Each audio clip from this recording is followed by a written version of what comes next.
Na maart ultimo, de Ritz Carlton Aruba junto com a Universidad Aruba e API a reclutar vários jovens para ser conhecidos que mundo hotelero via de um projeto piloto FUTRX. Kim Hudson, Human Resource Manager de Ritz Carlton, te conta nos que 6 lunas atrás de lomba que terminar diaranson com a noite de graduação. Não há oportunidade para join-nos, para fazer uma aplicação para join o programa.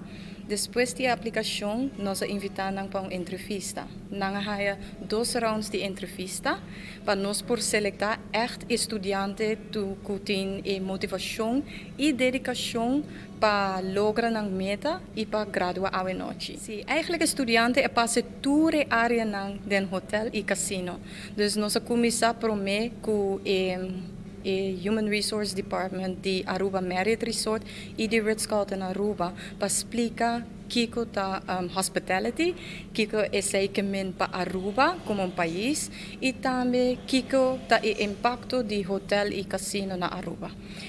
Depois nós começamos com o mundo de casino, porque o hobby é que pensa que o casino é somente slot machines, mas isso não é verdade. Tem assim um hobby área, departamento que tem impacto grande para segurar que o casino por drive bom.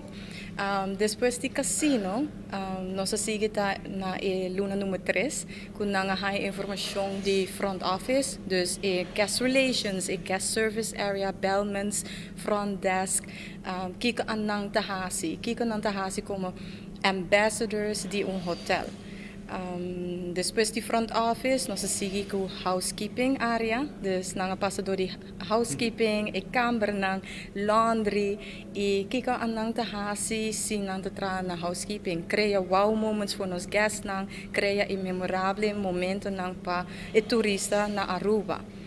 Depois de housekeeping, nós não stop, nós não acaba, nós seguimos com F&B, food and beverage, dus eigenlijk com nang assim turcos de restaurante nang passador de cozinha também, nang cozinha, hasta nang echt enjoyen e nós acaba eigenlijk com spa area. Kim Hudson te indica o futuro de FUTRX está para continuar que pilot project aqui, mas é tão bom para o futuro de Aruba seu turismo. Nós queremos para mais estudantes na Aruba, mais juvenil, conhecer o mundo de hospitality. Dus outro ano, sim, seguro, nós também seguimos, portanto, hasta com mais escola que podemos join, mas esse nós também ao outro ano. Para Telenotícia, a Andrew Vrolijk.